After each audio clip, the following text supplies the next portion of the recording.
back to yet another episode of the Scantily Clad podcast. It's your girl Sandy the George, aka Sandy for short, and thank y'all for tuning in to this week's episode.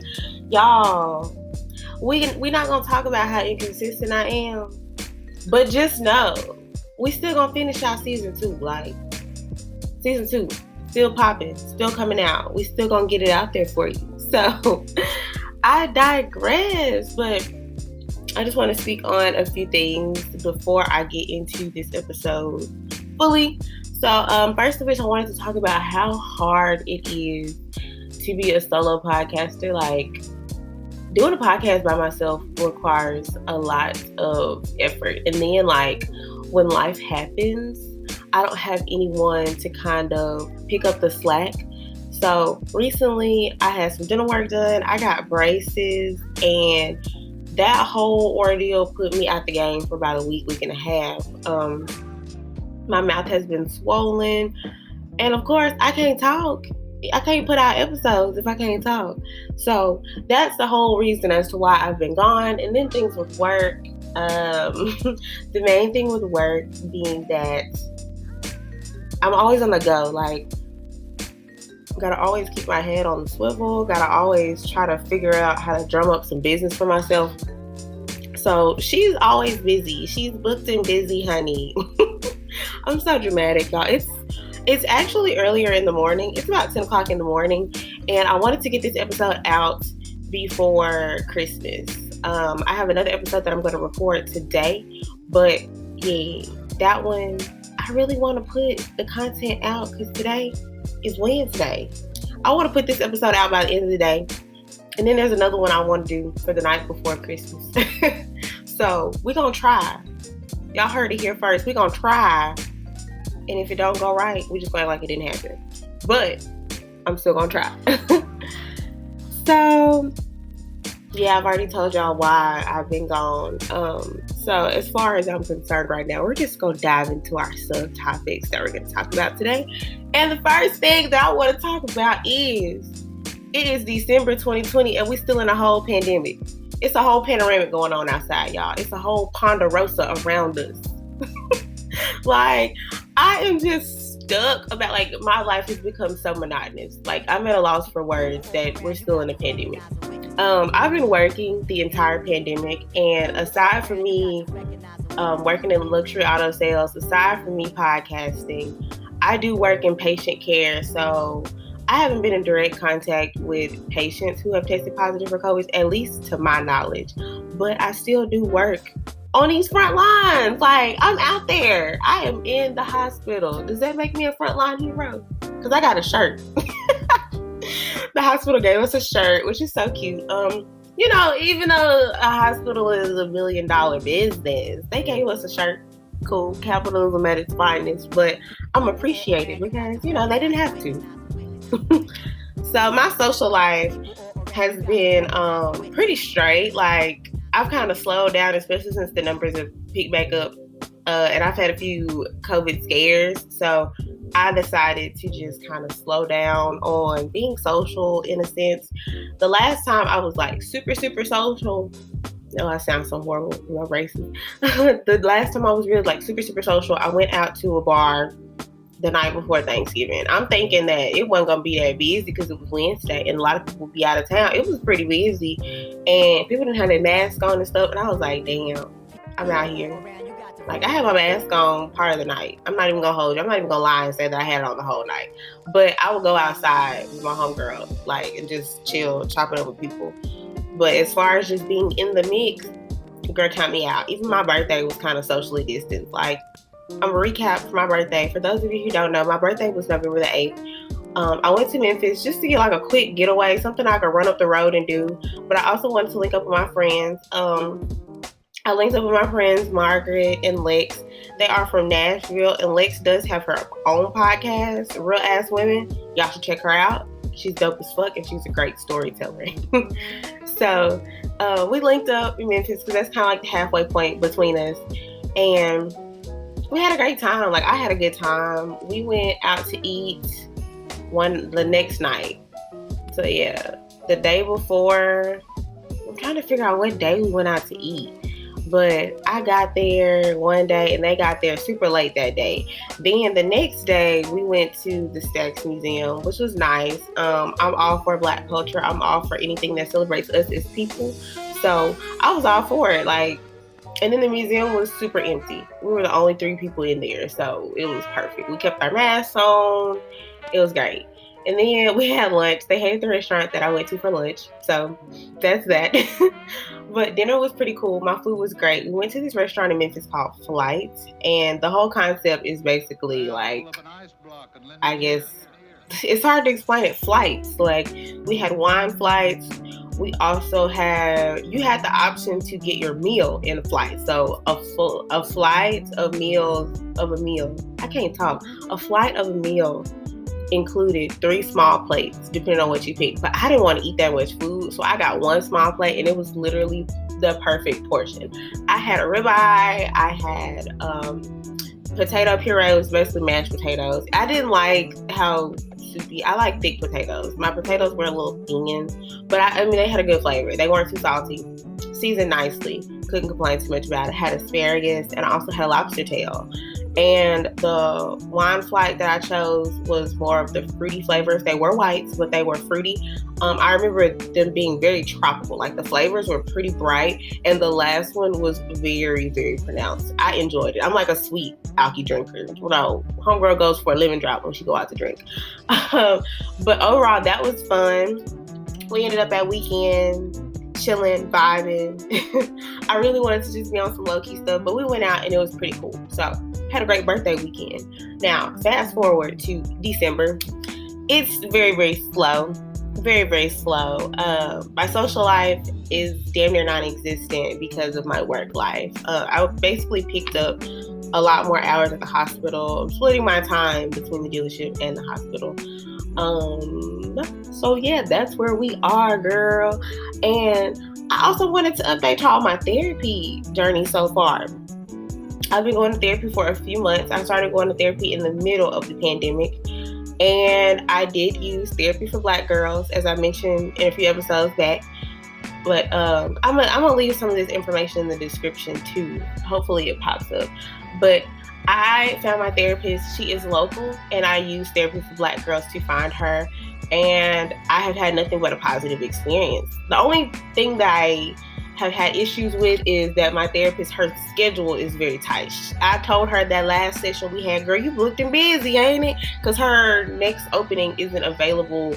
I had to schedule something kind of like early January. That's when my next session is. So at this point, I think I am fully ready to just schedule monthly sessions as opposed to bi-weekly. The main goal that I wanted to achieve with my therapy journey was stress and anger management. And throughout that, I've learned a lot more stuff that has been beneficial to my life. So journaling has definitely been something that I pick up and grab when I do have time to sit down and dedicate time to it. I thoroughly enjoy journaling. My journaling is never just like, you know how people be making these cute little journal books and there's a theme and all this. No, I just get markers, and whichever markers I feel like writing with, I write with them, and I write how I feel. So it's very freeing. I'm going to say it's a freeing experience for me. It feels like I have somebody listening to me, even though it's not a real person. That's how I see my journal as. I can tell my journal anything. So with therapy, the next goal that I'm working with my therapy journey, I need to be more open and receptive to experiences, be more open and receptive to people, because I have been so guarded these past few years because of different situations that have happened, regardless whether they come from other people or just any type of trauma that I've experienced these past few years. So I really feel better about myself. Like, not trying to say that I'm just this super sad puppy or anything, or that I'm just out here acting like I'm that bitch. We all have our issues and we all have things that we go through, but therapy has really been an outlet for me and it's giving me tools that I can apply in my daily life to better handle situations that I encounter. So with that being said, it's definitely worth it. And because I have insurance, my copay for therapy is only $25 a session. So to me, spending $50 a month, or even now that I'm about to transition to less time, $25 a month, I'll spend that on food in a heartbeat. So why not invest into myself? Which is why I talk to my mom about stuff like this and my grandma. And who better to invest in than myself? Because every month, I'm not gonna say every day because bitch, we be lazy. But the whole point being is I try to invest in myself and I try to make myself better than what I was. I'm a person, I don't like being stagnant in life.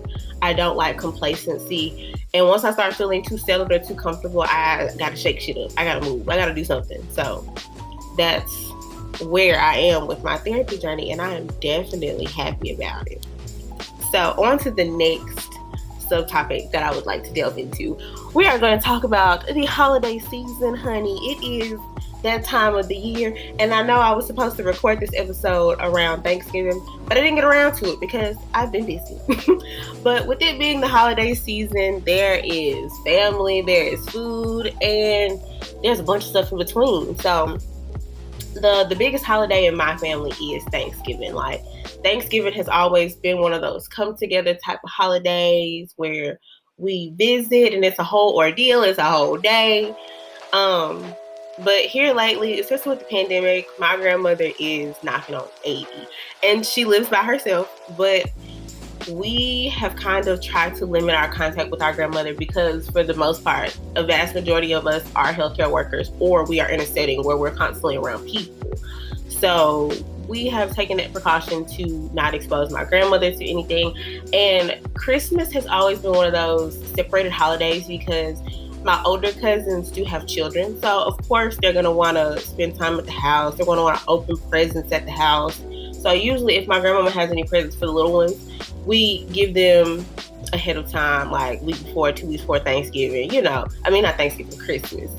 So with that being said, this year, my grandmother is not in the area. She actually went to visit my aunt. She's spending Christmas and New Year with my aunt, which is cool because my aunt is retired. She'll have somebody to keep her company. This whole pandemic has really taken a strain on a lot of our elderly people because they've been told to essentially stay home. We've all been told to stay home, but with elderly people, it's especially imperative for them to do so. So I don't blame my grandma one bit for getting picked up and hitting the road. Like, girl, you only get one life to live. And I understand we're in a whole panoramic, but happiness is important. It's the little things that make people happy, especially in a year like this year. You need to be happy. But with it being the holiday, there are a flurry of emotions going on. There's a bunch of events, believe it or not, that are still occurring. And with that being said, like, I know a lot of dealerships, we have sales events, and people are still trying to mix and mingle. Like, I've been seeing people have low-key Christmas parties or whatever. Do your thing, do whatever makes you happy, but please stay safe out here in these streets, because Miss Rona said she don't give a fuck, period. So I know Christmas is one of those big holidays for me. Like, I love the Christmas spirit. I love Christmas movies. I love Christmas decorations. But this year I have not felt the jolliest whatsoever. Like, I decorated a tree in my room because we couldn't have a big tree in our house. So me and my mom did small trees throughout the house. And that was fun to do. But it's like, once that was over, it's kind of just like, okay, what's next? So yeah, we haven't really been feeling too much the Christmas spirit, but I've been trying to channel some of that energy towards myself because, honey, we love Christmas. I plan on being extra as hell when I go to work tomorrow because, yes, I do work Christmas Eve. But after all that, I hadn't watched a single Christmas movie. I think I watched this Christmas back in November when I was still trying to sneak and watch and listen to Christmas movies and Christmas music. But yeah, I'm not in the jolliest sorts right now, but it's okay because things have changed this year. As my manager always says, these are unprecedented times that we are experiencing. So yeah, the seasonal feels are definitely not striking me, but I try. We're trying. And also with this subtopic. I wanted to talk about navigating family as an adult. Like, I'm 25 for anybody who's curious. When I started this podcast, I believe I was 22 or 23 in college. And there are just a lot of things that you kind of realize once you transition into young adulthood that, I mean, it was me being a Black person, it was me being a Black woman as well.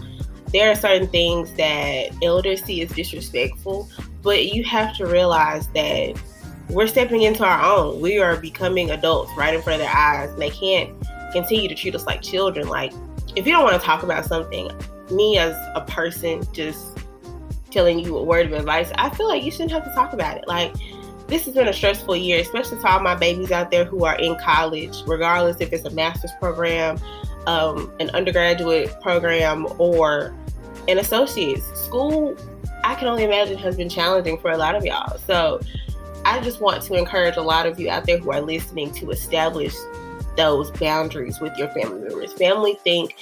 A lot of family members think that they can kind of come at you any kind of way, but you're a young adult. Like, respectfully tell them you don't want to talk about certain things. You can glaze over things, you can avoid conversations, but I feel like the best way to be is when the situation comes up, just be direct, like, hey, I just really don't want to talk about that right now. I don't think it's a problem with that. I mean, if a family member has a problem with that, that's another issue. Like, especially if you don't come at them with a disrespectful tone. But I know you get some family who's a little hypersensitive, but we're grown. We should establish boundaries. That's the biggest thing that I've struggled with in life in general, is establishing boundaries. So it's coming from a place of love when I tell you, be firm with your boundaries. You shouldn't have to comp on your boundaries all the time when it comes to loved ones. It's not something that I would do.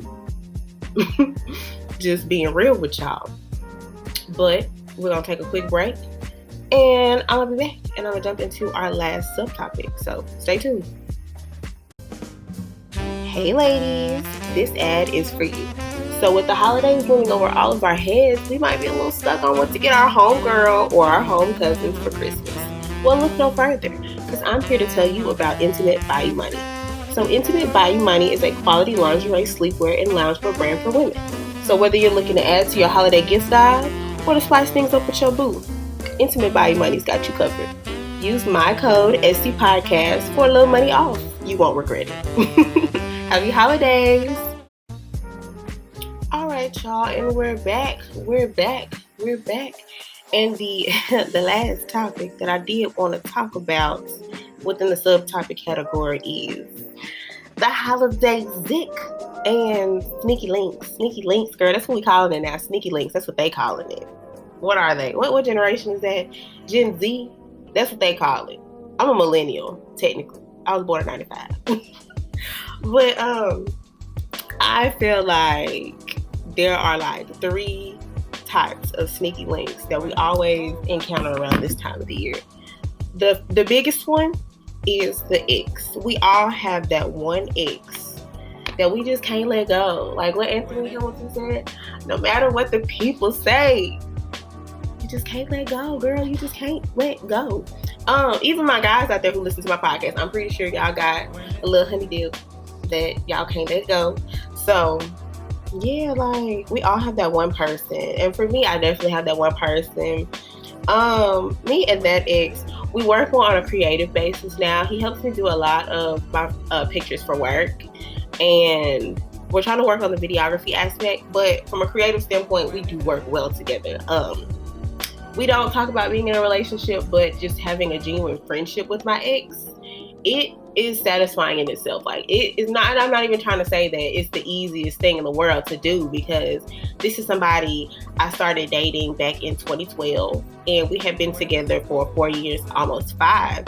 And after that, we didn't speak for like a year or 2. It took a long time for us to just get to the point we could just chop it up, and we can link up and kiki. But I feel like it's definitely possible once you and this person come to an understanding. That's all it takes. Like, again, you gotta establish clear, cut, and dry boundaries. Like, it's those areas of gray that tend to get a lot of us hung up on our feelings. And a lot of people think that I'm rude, but I just try to be very upfront because I am a creature of emotion. That's just my temperament.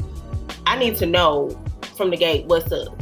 And I advocate for most of my guy friends to be that way. Like, if they are entertaining somebody and they don't want anything serious, I am all for letting this other party know, hey, I like vibing with you, I like hanging with you, but at this moment, I'm not looking for anything serious. I'm not looking to have a commitment with anyone. That's fine. But I do understand there is that area of gray on the other side, how people are like, oh yeah, that's fine, I can do that, that's cool, we can keep it casual. And then feelings come up, and then it's a whole situation.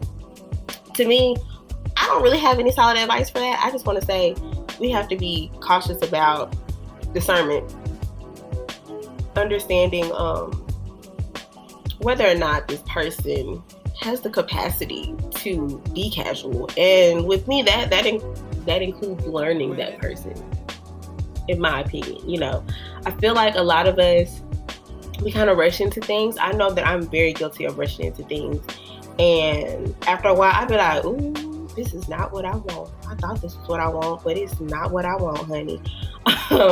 So yeah, like, slow and steady wins the race, as my grandmother always says. But I really just, I don't know. That's a weird topic to talk about. To each their own, you know. Take a lot of stuff with a grain of salt when you date. So back onto topic. Another one of our sneaky links that I feel like is top three is you got your favorite little fling. Like, it's somebody that you probably been dealing with off and on, but when you hit them up, they always there, and vice versa for them. It's like, oh, okay, this is an opportune time for us to link up. Let's link up. And that is perfectly fine, in my opinion. As long as you and that person have an understanding, honey, that's it. That might be your favorite ex. That might be your little boo thing that you met in college and y'all live in the same city. Or that might be your little boo thing who go to another college and don't live in this city no more, but it's back in town for some holiday joy. Decking the halls, honey. Jingling the jangle. Okay, I'm being dramatic. I'm shut up. I'm stop. But y'all know what I mean. We all got that one person that we don't necessarily have to talk to every day, but when it's time to link up, it's time to link up. And the last person or group of people that I would like to talk about is old friends. Like, I feel like that's how a lot of situations get started that have no business. But then again, those are also the situations that end up being the most beautiful. And I say this because there is that element of familiarity and proximity when you have old friends. Like, you feel like you've established a rapport with somebody for X amount of years. Because like I say, most people who listen to my podcast are in their 20s. Some people like me in their 30s. I got a bunch of people who listen to it. They're guys who listen to my podcast that are in their 30s. But, you know, you've probably known quite a handful of people for over a decade. These are people, especially me being from Mississippi, everything is kind of small townish. Like, most people are connected. Most people are familiar with each other. But again, when it comes to, oh, that old high school friend, or, oh, this person who went to middle school with you, but then when it came time for high school, they had to move away and you kept in contact and they're back in town. Be careful with that. Be careful with that. Because situations like that, especially with this time of the year, I don't know what it is about this time of the year, but it just brings about a lot of, what's the word I'm looking for?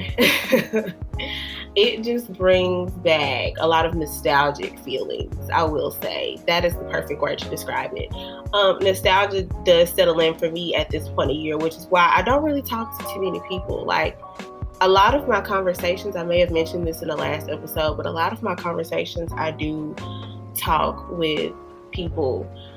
I keep my interactions with most people very superficial, but in the same sense, I'm a very transparent person. So you might know a good bit of my business, but that's the business that's public record. If I talk about it on my podcast, I have no shame in my game. So don't think you got one up on me just because you know some of my business, especially if it's on this podcast. Like, honey, it's not. You don't know the tea. A lot of people don't know me because I have it that way for a reason. Like, you can be open, you can be fun, but you don't have to know your business, honey. But yeah, old friends, easy stomping ground to get things confused. So tread lightly with that. But do what you gotta do, because at the end of the day, we all grown. All right, so moving into the strip down segment. The strip down topic that I wanted to talk about today is seasonal affective disorder. And seasonal affective disorder is becoming more and more of a prominent disorder that people are becoming aware of because mental health is on the rise. Like, I hate to say that mental health is a trend, but a lot of people are treating mental health as a trend. I'm kind of glad that these issues are becoming more visible, but I don't think people should take, jokes to this too kindly. I think people should tread lightly when they use phrases like, oh, I'm depressed, or, oh, girl, you bipolar. Like, people need to not do that. Like, these are serious issues that can affect people's daily living, When it gets to a point, especially people who struggle with these disorders, their situation is not a joke. So I'm not meaning anything that I say to come off as a joke, to come off in a joking manner, to come off in a very asshole fashion. I would just like to present this because I feel like this is something that can help a lot of people out there, especially those people who are in college, especially those people who are working like me, stressed the hell out. Girl, tap in. So, seasonal affective disorder is defined as a mood disorder characterized by depression that occurs at the same time every year. Seasonal affective disorder occurs in climates where there is less sunlight at certain times of the year. Symptoms include fatigue, depression, hopelessness, and social withdrawal. Treatment includes light therapy, phototherapy, talk therapy, and medications. So in a nutshell, daylight savings time is a load of shit and making us all very sad. Like, I hate daylight savings time with a passion because I feel like America's the only place that does it, I think. Like, everybody else kind of hates us for it. And I don't like when the sun goes down so early. Like, I understand with, Earth's rotation and its revolution around the sun, that at certain points of the year, it is going to get dark earlier anyway. But I just feel like daylight savings time kind of expedites that process. Because during the summertime, baby, it don't get dark till 8:15. At least in Mississippi sometimes. I remember me and my mama was chilling, and we looked at the clock and I was like, I know it's not 8 o'clock, and the sun is still up like this. I was like, yeah, girl, crazy. But now it gets dark at like 4:45 because at my job, we have a bunch of windows. We can see outside clear as day. I know what time it gets dark, and I can't stand it. I feel like once the sun goes down, I can't be productive. Having daylight out is just what makes me be productive. So that's my 2 cents on that. But I am here to offer some advice just for those of you who would care to dabble in ways to offset these side effects, offset how you feel, or even just take control over your emotions a little more. I know that's been my biggest issue. So take control over these emotions, sis. We're going to do it. So thing number 1 that you can do to, combat or help seasonal affective disorder, I would say, is exercise. And I'm not saying that just with me being a kinesiology major in undergrad. I'm saying that because there's scientific research behind how exercise tends to make us happier. So with exercise, you can get those endorphins going. You can raise them serotonin levels. Like, get into it. Exercising. Now, by a long shot, exercising is not fun for me. Like, especially if I really got goals and I'm trying to work on something, exercising is not fun. But you can make it fun. You just got to handle things right. There are plenty of resources. Everybody on YouTube is a fitness Instagrammer or a fitness trainer on YouTube. There are plenty of videos, and I'm pretty sure you can find something that is suitable for your needs or suitable for the pace that you would prefer to work at in the gym. So yes, tap in. I'm gonna include some trainers and people to watch on my Instagram. Shout out to people in Jackson. Jackson is full of a lot of wonderful creatives, and yeah, I'm gonna help y'all out. So the next thing I will say that you can do to help combat your seasonal affective disorder, if you do have that, is journaling. Like, we all know, I'm a big advocate for journaling. So with journaling, you can express yourself in raw form and you can navigate through your feelings. And I would just like to add that a lot of people are out here invalidating people's feelings, and that's not cool, honey. That's not cool.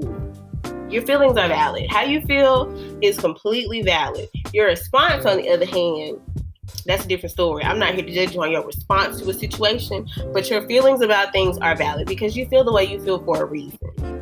So, third thing that I'm going to talk about that you can do to help with seasonal affective disorder is to touch bases with someone close to you. That area of familiarity, it's a different type of familiarity versus romantic. I mean, I try not to advocate for things like that because that's how you develop codependent relationships, but I digress. But yes, I feel like it's comforting to have one person that you can come to when you've had a bad day and you just want peace. Like, somebody should have that person in their life, whether it's a friend, whether it's a parent, whether it's a loved one. Like, you need somebody to touch bases with. And I know everyone isn't fortunate to have that, but if you are, please appreciate that person and be there for them too as well. So the fourth thing that I would like to talk about to combat seasonal affective disorder is weighted blankets. Like, I know weighted blankets have been kind of like a trend on Twitter, but seriously, in my time that I did some observation hours at a pediatrics clinic where they basically specialize with a lot of children with developmental delays, autism, things of that nature, weighted blankets provide a certain type of soothing aspect for sensory receptors, whether it's proprioceptors, whether it's, different types of mechanoreceptors on the body respond to pressure. And from a mental standpoint, it helps a lot of children who have things like ADHD or children who are autistic, because I know there are a lot of children who are on the autism spectrum, and a lot of those who are a lot more touchy-feely respond very well to aspects like weighted blankets, because in a lot of cases, those children cannot self-soothe, just like how I can't talk today.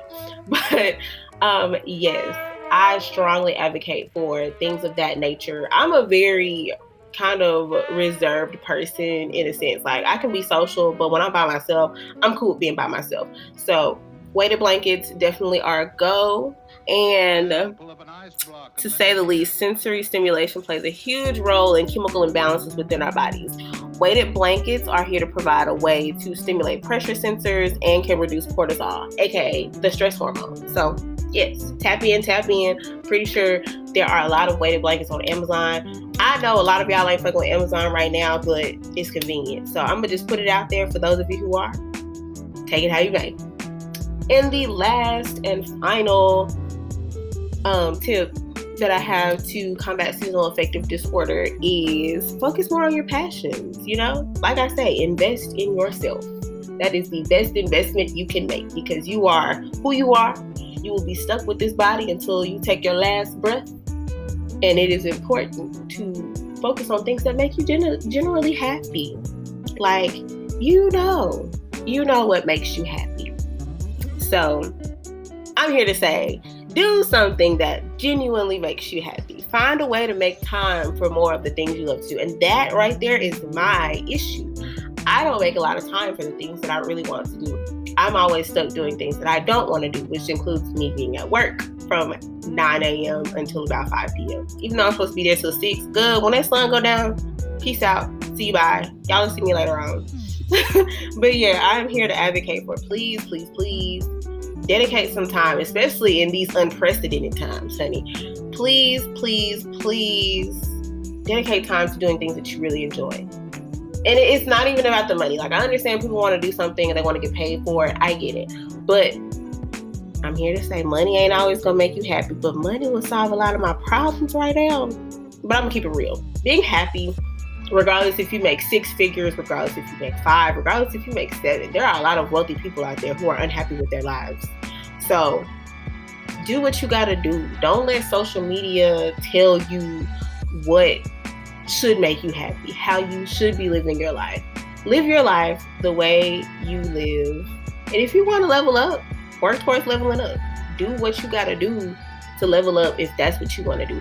I tell people, take life in strides, but make sure it's at your own pace. You can't take the same strides as somebody else. Somebody else's strides might be a lot swifter than yours. That is not your goal. That is not your path. You have your own path. You have your own lane. God gave you one body. God gave you yourself. You have one soul, you have one mind, you have one spirit. Please take care of it. Take care of yourself in these times. And that's the last thing that I had to say. So I hope this episode was beneficial. I know it's all over the place, but I'm in a good mood. I'm really in good spirits today, as you can tell by the jokey tone in my voice. But I hope this episode finds you well, and I hope you have a great holiday season. So thank you guys for tuning in to this week's episode. Until next time, bye.